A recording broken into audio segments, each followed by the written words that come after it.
Venerable Damcha came over and at that time and just was saying, because she's reading the piece that I wrote about supporting the monastic role in modern society. I was asked to write this for Keshri Dhammananda's 100th birthday anniversary volume. That he's a very wonderful Sri Lankan monk that I knew when I lived in Singapore, and he lived. He really started Buddhism up again, or I should say, not started it up again, but he was a very strong influence in Kuala Lumpur and in all of Malaysia for getting people going. And he just, lived there for decades and decades and totally devoted to the people and to the Dharma. And as a result, his students have a lot of respect for him, even though he passed away quite a while ago. And so they're making a volume they asked different people to write. So my topic was supporting the roles of monastics in the West. So Venerable Damcha happened to comment that she's been reading, because she's reading that, and then she's also reading Venerable Wu Yin's talks, which talk about the same thing, but in a Taiwanese context, which is very different than our context. And so the thing she brought up in particular was like funeral rites, because in Asia, one of the big roles of monastics is to do funeral rites, okay? And so, when somebody dies, they call you, and there's some people that even specialize in doing funeral rites. And I remember when I was ordained in Taiwan, the masters really spoke a lot against that. People who are individual monastics living on their own, but then, people ask them to come when a relative dies, and they do the whole thing with the bells and the whistles, quite literally. You have bells and you have drums and you have all sorts of stuff. And these monastics may or may not understand what they're doing. And the lay people that they're doing it for may or may not understand.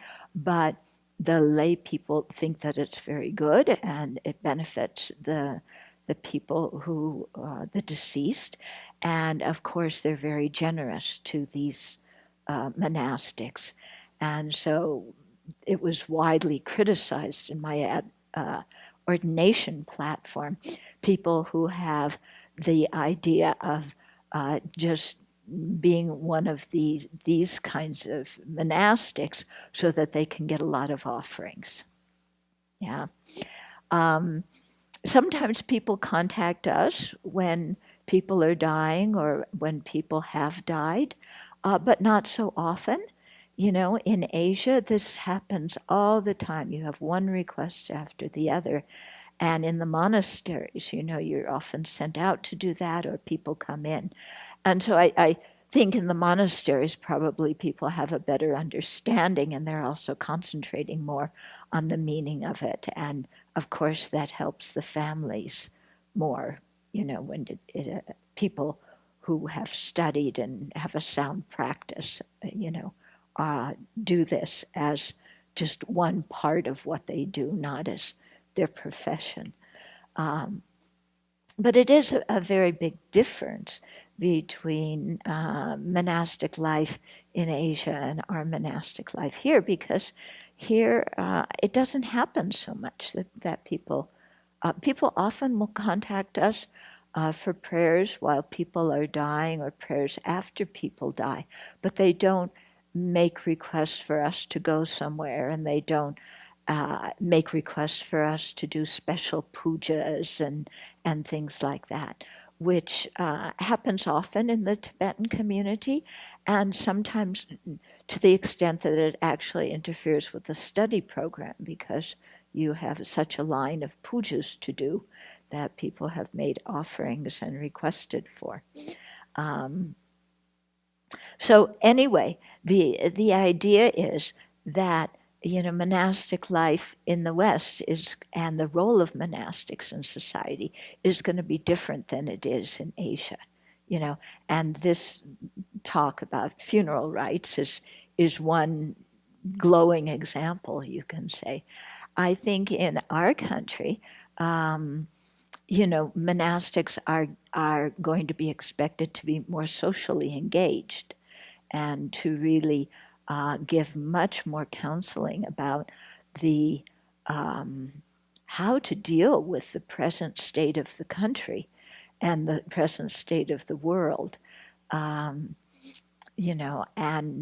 how would a Buddhist respond, how to cultivate Buddhist attitudes in this kind of thing, situation. So I think we'll be called on to talk about that a lot more than monastics are in Asia. Some monastic groups in Asia are very socially active, but many of the lay people expect them just to focus on, doing Dharma activities, explicit Dharma activities that are geared towards going beyond this lifetime, how to create merit for good rebirth and so on. And they don't necessarily come to the Sangha for guidance on how to think in difficult situations. Some of the temples in Asia talk about humanistic Buddhism, and so they're focused on social engagement in terms of schools, hospitals, social work, and things like that.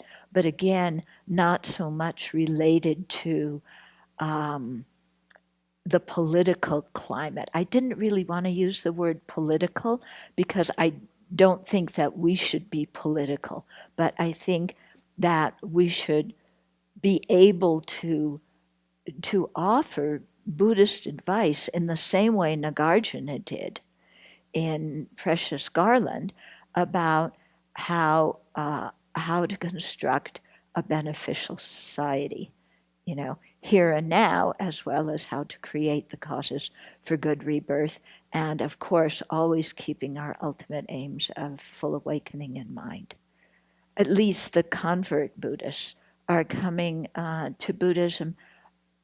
They want to learn to meditate so they have peace of mind, and they want to learn how to handle their emotions and the difficult situations that they face in their life. People in Asia would usually come to the Dharma if they have problems, so that not so much for counseling and how to deal with their problems, but how to do repentance, how to create merit so that they can overcome their problems. Okay? So they often approach it in a very different way, where we would approach things counseling people about how to deal with anger and jealousy and competition and resentment and things like that.